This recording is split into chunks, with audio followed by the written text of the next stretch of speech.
Sa ngalan ng Ama at ng Anak at ng Espiritu Santo, Amen. sumainyo ang Panginoon. At sumaiyo rin. Ay pinagdiriwang din natin ang kapistahan ni Apostol Santo Tomas, isang apostol.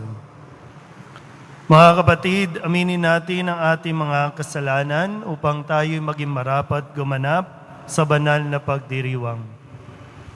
Inaamin ko sa makapangyarihang Diyos at sa inyo mga kapatid na lubha akong nagkasala sa isip, sa salita at sa gawa at sa aking pagkukulang.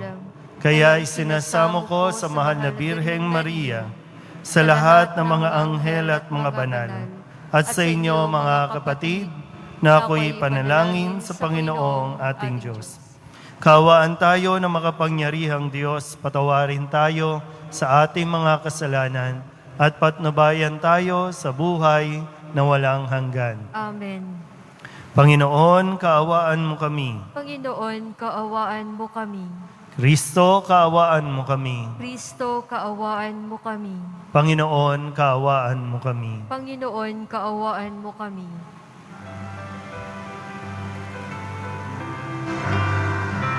Luwalhati sa Diyos sa kaitaasan, kaloob sa lupa ay kapayapaan. Pinupuri ka, pinagdarahal, sinasamba ka dahil sa dakila mong kalwalhatian. Panginoon naming Diyos, Hari ng langit, Amang makapangyarihan, Panginoong Jesucristo, bugtong na anak ng Diyos, Kordero ng Ama, ikaw na nag-aalis ng mga kasalanan ng sanlibutan.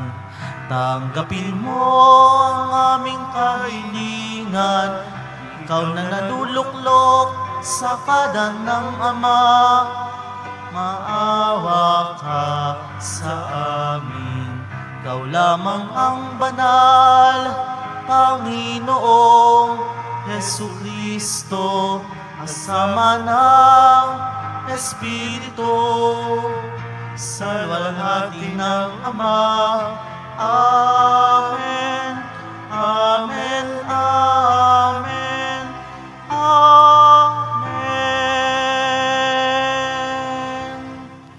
Manalangin tayo. Ama naming makapangyarihan, loobin mo ang aming maipagdiwang ang kapistahan ni Apostol Santo Tomas upang matuwangan niya kami sa pagdalangin kami magkamit ng buhay sa ngalan ng kanyang kinikilalang Panginoon na si Hesus Kristo, kasama ng Espiritu Santo, magpasawalang hanggan. Amen. Magsiupo po ang lahat. Pagbasa mula sa sulat ni Apostol San Pablo sa mga taga-Efeso. Mga kapatid, hindi na kayo dayuhan o taga-ibang bansa, kundi kababayan ng mga hinirang ng Diyos at kabilang sa kanyang sambahayan. Kayo'y itinayo rin sa saligan ng mga apostol at mga propeta, na ang batong panulukan ay si Kristo Jesus. At sa pamamagitan niya, nagkakaugnay-ugnay ang bawat bahagi ng gusali at nagiging isang templong banal. Dahil din sa inyong pakikipag-isa sa Kanya, kayo may kasama nilang naging bahagi ng tahanan ng Diyos sa pamamagitan ng Espiritu. Ang salita ng Diyos. Salamat sa Diyos.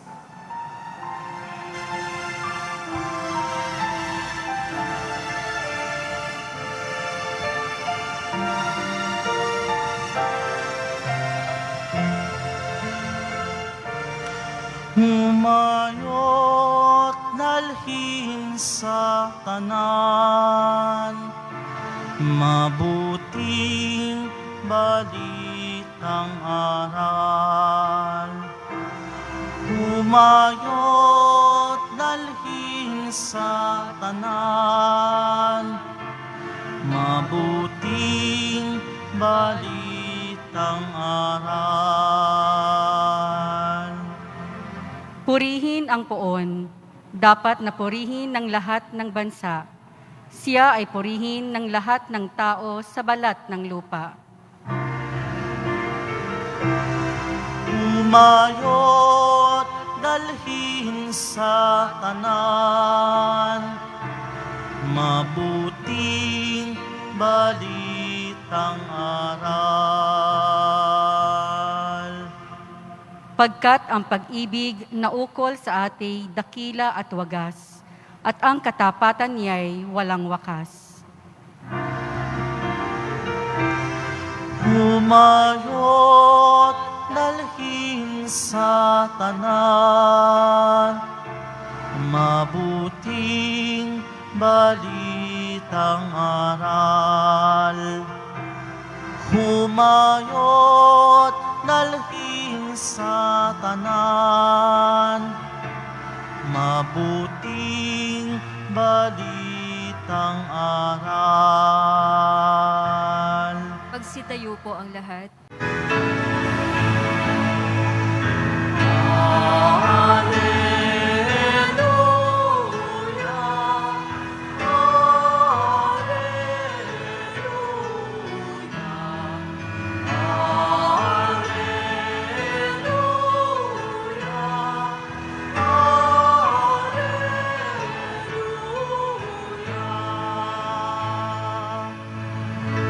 Sa daigdig ay laganap,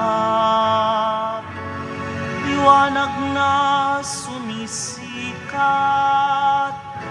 salitang buhay ng lahat. Alleluia, Alleluia.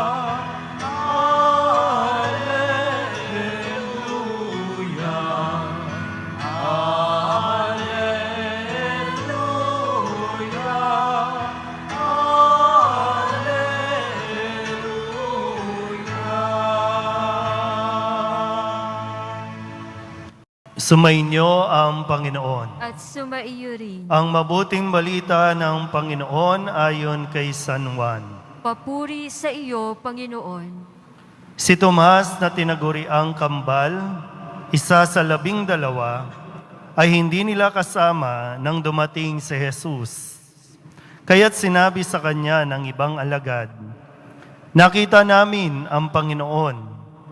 Sumagot si Tomas, "Hindi ako maniniwala hanggat di ko nakikita ang butas ng mga pako sa kanyang mga kamay at naisusuot dito ang aking daliri at hanggat hindi ko na ipapasok ang aking kamay sa kanyang tagiliran." Makalipas ang 8 araw, muling nagkatipon sa loob ng bahay ang mga alagad, kasama na nila si Tomas. Nakapinid ang mga pinto, ngunit pumasok si Jesus at tumayo sa gitna nila. Sinabi niya, "Sumainyo ang kapayapaan." Saka sinabi kay Tomas, "Tingnan mo ang aking mga kamay at ilapit dito ang iyong daliri. Ipasok mo ang iyong kamay sa aking tagiliran. Huwag ka nang mag-alinlangan, maniwala ka na." Sumagot si Tomas, "Panginoon ko at Diyos ko." Sinabi sa kanya ni Jesus, "Naniniwala ka na ba sapagkat nakita mo ako? Mapapalad ang mga naniniwala kahit hindi nila ako nakita." Ang mabuting balita ng Panginoon. Pinupuri ka namin, Panginoong Hesukristo. Isang magandang araw po sa inyong lahat. Medyo namimiss ko na po yung marinig kayo. Hindi ko alam kung sa labas ay nadidinig ako, pero pwede po bang palakpakan natin ang poong Jesus Nazareno? Naririnig naman po, no? So sana pakinggan natin ng mabuti ang mensahe sa atin ng poong Jesus Nazareno sa araw na ito. Sa unang tingin o pagdinig natin, si Santo Tomas, bakit natin pararangalan? Si Santo Tomas, nagduda. Pinagdudahan niya kung totoo ngang nabuhay si Kristo at kung totoo ngang nagpakita sa kanila. Naranasan nyo na bang magduda o mas naranasan ninyo ang pagdudahan? Alin ba sa dalawa?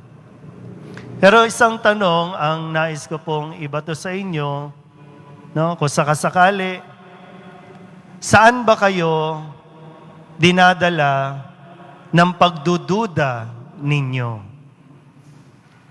Saan ba kayo dinadala ng pagdududa?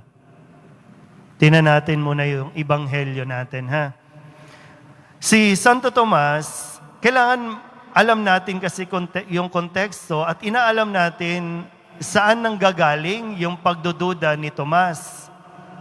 Si Tomas kasi, isa sa mga alagad na nang iwan kay Jesus. Naduwag si Tomas. Tumakas si Tomas nung hulihin si Jesus. Tumakbo at nagtago din si Tomas. Kaya dala-dala niya yung guilt, no, na yung sa damdamin niya, mabigat para sa kanya yung nagawa niya. Kaya nagdududa siya kung totoo ba na nagpakita si Kristo sa kanyang mga alagad. Kaya nga, sabi niya, hindi ako maniniwala hanggat hindi ko nakikita. Kasi nandoon pa yung dala-dala niya na, paano mangyayari yun? Kasi matapos lahat ng ginawa ko sa Kanya, matapos yung isinukli ko kay Jesus, na ginawa niyang lahat ng kabutihan, tinanggap ako, pero nung panahon na siya ay hinuli, naghihirap, at nakapako sa krus, wala ako sa tabi niya. So, kaya ba akong patawarin ni Jesus? Kaya ba akong lapitan ni Jesus? Yun ang kanyang pagdududa. Pero, yung tanong, saan dinala ng pagdududa si Santo Tomas? Dinala si Santo Tomas sa mas malalim na pananampalataya. Pero isang maganda dito, inunawa ni Jesus yung pagdududa ni Tomas. Kaya nga yung pagdududa niya, naku, hindi ako maniniwala hanggat hindi ko nakikita yung sugat, yung butas sa katawan niya. Naintindihan yon ni Jesus. Kaya, okay, para maniwala si Tomas, nagpakita nga talaga si Jesus. At sabi niya kay Tomas, ito na yung sugat. Ilapit mo na yung daliri mo. Tingnan mo na. Hindi galit si Jesus, kundi gusto niyang tugunan yung pagdududa ni Tomas. At dahil doon, mas lumalim ang pananampalataya ni Tomas para ipahayag niya ang pananampalataya na sinasabing, Panginoon ko at Diyos ko. Na hanggang ngayon ay pinapahayag natin. Malinaw po ba? Ngayon, ilalagay ko sa konteksto natin itong pagdududang ito. Normal ba ang magduda? Normal yan. Mayroong mga doubts o pagdududang kinakailangan, mayroon din naman pagdududa na hindi kinakailangan. Necessary at unnecessary. Ngayon, tingnan natin at pagnilayan natin, kaya nga yung tanong ko kanina, saan ka dinadala ng pagdududa mo? Doon sa mga laging pinagdududahan, lalo na yung sa mga may asawa, sa may mga karelasyon na sinasabi para ba, alam mo naman kung bakit ka pinagdududahan, di ba? Kasi may ginawa ka. Kailangan mong patunayan na wala ka na talagang ginagawa. Pinagdududahan ka na baka, saan ka pupunta? Baka may kikitain ka na naman dyan. Baka may kachat ka na naman dyan. Baka may kausap ka na naman dyan. Alam mo kasi kung saan nanggagaling yung pagdududang binibigay sa'yo. Mayroon kasing ginawa. Patunayan mo na wala talaga. Pero doon nga sa sinasabi, saan ka dinadala ng pagdududa mo? Mas lumalalim ba ang relasyon ninyo? O medyo mas lumalayo ang inyong relasyon? Kung sa tingin mo hindi na nakakabuti, itigil mo na rin yung pagdududa. Kasi iiyak-iyak na naman tayo sa Nazareno, di ba? Niloloko ko. Baka hindi ka na niloloko, ikaw na lang talaga yung hindi ka maalis sa isip mo yung pagdududa. Kaya hindi lumalawak, hindi lumalalim yung relasyon ninyo kasi hindi ka rin makamove on. Ay, mga lalaki naman kasi, intindihin nyo yung pagdududa ng mga asawa ninyo, yung mga partner ninyo. Kasi, loko-loko ka rin kasi, di ba? Kailangan patunayan mo muna. So, may necessary at unnecessary. Yung mga unnecessary, baka itigil mo na. Kasi hindi ka na rin naman nagiging masaya. Kayong magkarelasyon, hindi na rin nagiging masaya. Ngayon, lagay ko ulit sa konteksto natin. Kailangan, necessary yung pagdududa. Tingnan ninyo yung mga katabi ninyo. Sa paligid ninyo, tingnan ninyo. Tingnan nyo. Okay, matakot. Yung mga nasa labas, tingnan nyo yung nasa gilid, tingnan nyo yung nasa likod. Kasi sa konteksto natin, necessary na pagdudahan ang bawat isa. Bakit? For safety measure. Pero muli, sasabihin ko nga, saan tayo dinadala ng ating pagdududa? Nawa po, katulad kay Santo Tomas, nang magpakita si Kristo, nawala ang kanyang pagdududa. Tinanggal ng poong Jesus Nazareno ang kanyang pagdududa. Ngayon, sa atin din, pag nagpatuloy tayong magduda sa kakayahan at kapangyarihan ng poong Jesus Nazareno, mas malaki ang nawawala sa atin. Pag nagpatuloy tayo na pinagdudahan ang biyaya ng poong Jesus Nazareno, tayo din ang talo.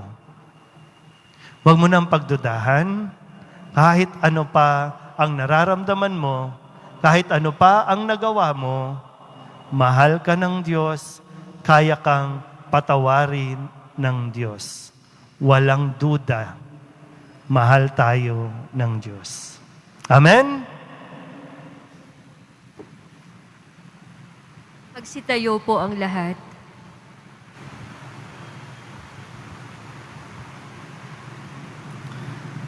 Taglay ang pananampalataya ni Kristong muling nabuhay na ang mga sugat ang tanda ng kanyang tagumpay.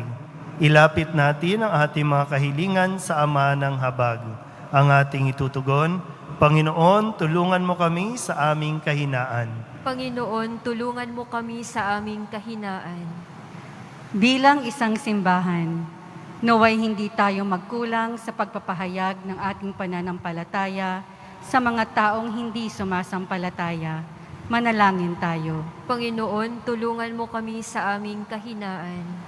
Ang simbahan sa Asya, naway magkaroon ng paglago. Manalangin tayo. Panginoon, tulungan mo kami sa aming kahinaan. Ang mga nakalugmok sa pagiging makasalanan at kawalan ng pananampalataya, naway mapangibabawan ang kanilang pag-aalinlangan. Manalangin tayo. Panginoon, tulungan mo kami sa aming kahinaan. Ang mga nabibigatan sa buhay, lalo na mga may sakit at nangungulila, naway magtamasa ng kagalakan ng muling pagkabuhay ni Kristo. Manalangin tayo. Panginoon, tulungan mo kami sa aming kahinaan. Idulog din natin sa Panginoon ang ating mga personal na kahilingan at mga panalangin para sa ating mga pamilya, ang mga kahilingan ng lahat ng nanonood sa Facebook Live, at ang lahat ng panalangin na hinihiling na ipagdasal sa misang ito.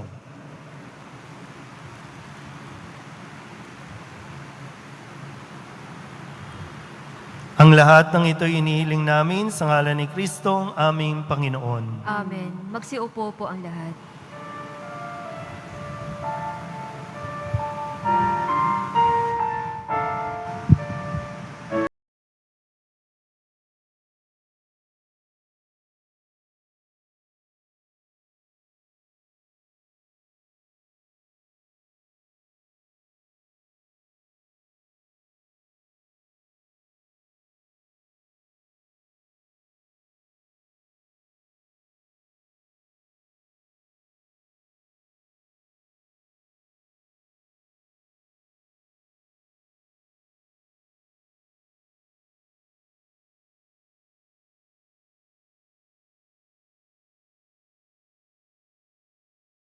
Manalangin kayo mga kapatid upang paghahain natin ay kalugdan ng Diyos amang makapangyarihan. Tanggapin nawa ng Panginoon itong paghahain sa iyong mga kamay sa kapurihan niya at karangalan sa ating kapakinabangan at sa buong sambayanan niyang banal. Ama naming lumikha, inihahain namin ang aming paglilingkod. Kalakip ang dalangin itaguyod mo ang iyong mga kaloob sa amin.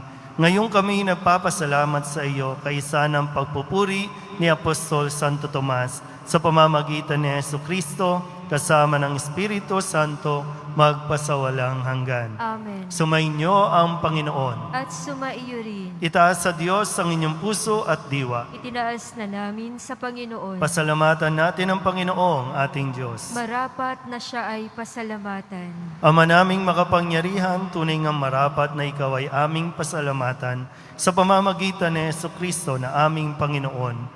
Itinatag niya ang iyong sambayanan at ang mga apostol ay salig at katuwang sa pagpapanatili ng iyong pagmamahal na di magwawakas kahit kailan.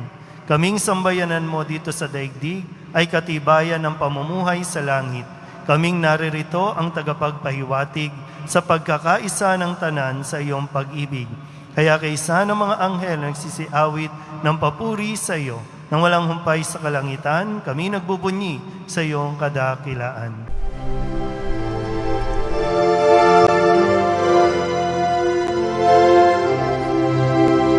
Santo, Santo, Santo, Panginoong Diyos makapangyarihan, napupuno ang langit at lupa ng kalwalhatian mo.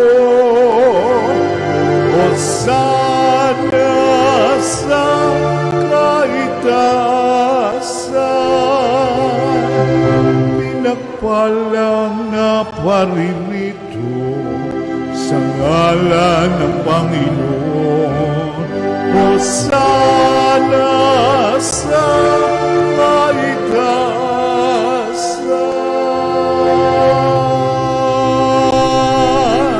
Ama naming banal, ikaw ang bukal ng tanang kabanalan, kaya't sa pamamagitan ng iyong Espiritu, gawin mong banal ang kaloob na ito upang para sa aming maging katawan at dugo ng aming Panginoong Hesukristo.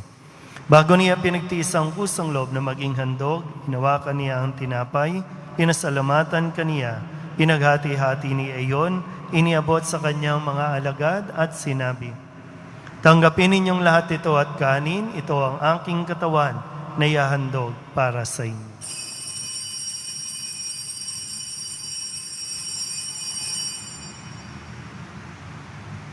Gayun din naman ang matapos ang hapunan, hinawakan niya ang kalis, muli kaniyang pinasalamatan. Iniabot niya ang kalis sa kanyang mga alagad at sinabi, "Tanggapin ninyong lahat ito at inumin. Ito ang kalis ng aking dugo, ng bago at walang hanggang tipan, ang aking dugo na ibubuhos para sa inyo at para sa lahat, sa ikapagpapatawad ng mga kasalanan. Gawin ninyo ito sa pag-alaala sa akin."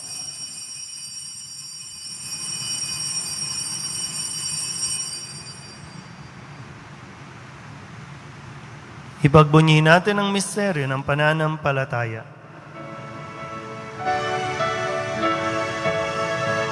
Sa krus mo at pagkabuhay, kami tinubos mong tunay. Poong Jesus, naming mahal, iligtas mo kaming tanan, ngayon at magpakailan paman. Ama, ginagawa namin ngayon ang pag-alaala sa pagkamatay at muling pagkabuhay ng iyong anak, kaya tiniaalay namin sa iyo ang tinapay na nagbibigay buhay at ang kalis na nagkakaloob ng kaligtasan. Kami nagpapasalamat dahil kami iyong minarapat na tumayo sa harap mo para maglingkod sa iyo. Isinasamo namin kami magsasalo-salo sa katawan at dugo ni Kristo ay mabuklod sa pagkakaisa sa pamamagitan ng Espiritu Santo. Ama, lingapin mo ang iyong simbahang laganap sa buong daigdig. Puspusin mo kami sa pag-ibig kaysa ng kaparian. Alalahanin mo rin ang mga kapatid naming nahimlay na may pag-asang sila'y muling mabubuhay gayon din ang lahat ng mga pumanaw. Kawaan mo sila at patuloyin sa iyong kaliwanagan. Kawaan mo at pagindapating kaming lahat na makasalo sa iyong buhay na walang wakas. Kaysa ng mahal na Birheng Maria na ina ng Diyos, ng kabiyak ng puso niyang si San Jose. Kaysa ng mga apostol at ng lahat ng mga banal na namuhay dito sa daigdig ng kalugod-lugod sa iyo, may pagdiwang nawa namin ang pagpupuri sa ikararangal mo sa pamamagitan ng iyong anak na aming Panginoong Hesukristo. Sa pamamagitan ni Kristo, kasama niya at sa Kanya, ang lahat ng parangal at papuri ay sa iyo, Diyos Amang makapangyarihan, kasama ng Espiritu Santo, magpasawalang hanggan. Amen. Amen. Amen.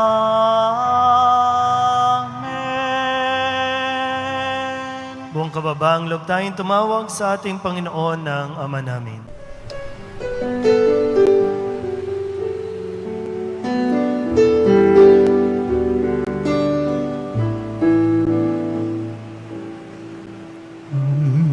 Namin sumasalangit ka, sambahin ang ngalan mo,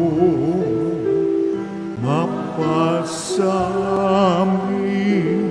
ang kaharian mo, sundin ang loob mo dito sa lupa para ng sa langit. Bigyan mo po kami ngayon ng aming kakanin sa araw-araw at patawarin mo kami sa aming mga sala, para ng pagpapatawan namin sa nagkakasala sa amin. At huwag mo kaming ipagdulot sa tukso, at yadya mo kami sa lahat ng masama. Hinihiling namin kami iadya sa lahat ng masama, pagkalooban ng kapayapaan araw-araw, iligtas sa kasalanan at ilayo sa lahat ng kapahamakan, samantalang aming pinananabikan ang dakilang araw ng pagpapahayag ng tagapagligtas naming si Hesukristo. Sapagkat iyo ang kaharian at ang kapangyarihan at ang kapurihan magpakailanman. Amen. Panginoong Hesukristo, sinabi mo sa iyong mga apostol, kapayapaan ang iniiwan ko sa inyo, ang aking kapayapaan ang binibigay ko sa inyo. Tunghayan mo ang aming pananampalataya at huwag ang aming mga pagkakasala. Pagkalooban mo kami ng kapayapaan at pagkakaisa ayon sa iyong kalooban, asama ng Espiritu Santo, magpasawalang hanggan. Amen. Ang kapayapaan ng Panginoon ay laging sumainyo. At sumaiyo rin. Magbigayan po tayo ng kapayapaan sa isa't isa.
Ito ang kordero ng Diyos.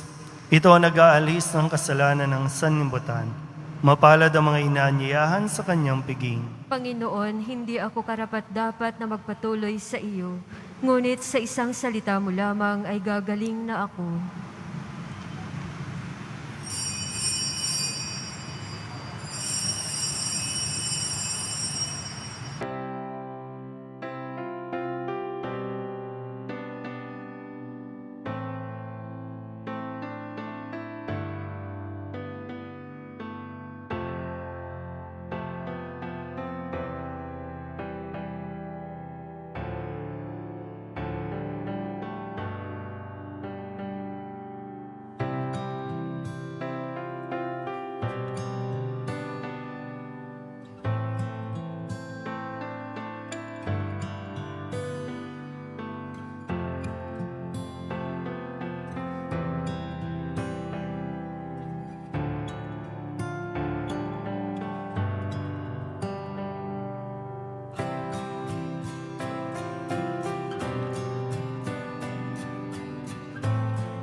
Manalangin tayo.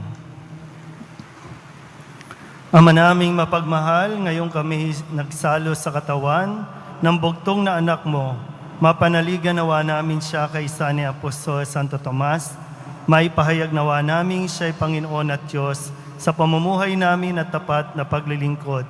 Sa pamamagitan niya, kasama ng Espiritu Santo, magpasawalang hanggan. Amen. Sumainyo ang Panginoon. At sumaiyo rin. Manalangin tayo para sa pagbabasbas. Mahal na pong Jesus Nazareno, inihayag mo sa pamamagitan ng krus ang walang maliw na pag-ibig ng Diyos sa sangkatauhan. Pakinggan mo ang kahilingan ng iyong angka na nagsusumamo sa iyo. Makamtan nawa nila ang inyong katugunan at tanggapin ang kasagutan na may utang na loob na tinatanaw. Basbasan din po ninyo ang mga dala-dala nilang mga imahin at dasalan at lalo tigit ang mga may karamdaman. Sa pamamagitan ng bendisyon na ito, naway maalala nila ang pangako nila noon sa binyag, na ikaw ay kanilang iibigin at paglilingkuran bilang Panginoon magpasawalang hanggan. Amen.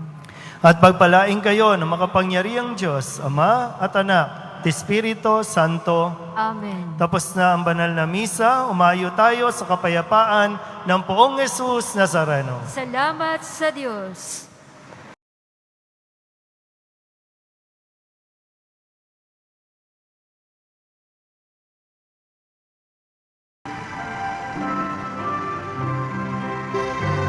Nuestro Padre Jesus Nazareno, sinasamba ka namin, pinipintungo ka namin, aral mo ang aming buhay at kaligtasan. Nuestro Padre Jesus Nazareno, iligtas mo kami sa kasalanan. Ang krus mong kinamatayan ay sagisag ng aming kaligtasan. Nuestro Padre Jesus Nazareno, dinarangal ka na amin. Nuestro Padre Jesus Nazareno, nilulwalhati ka namin. Nuestro Padre Jesus Nazareno, dinarangal ka na amin. Nuestro Padre Jesus Nazareno, niluluwalhati ka namin.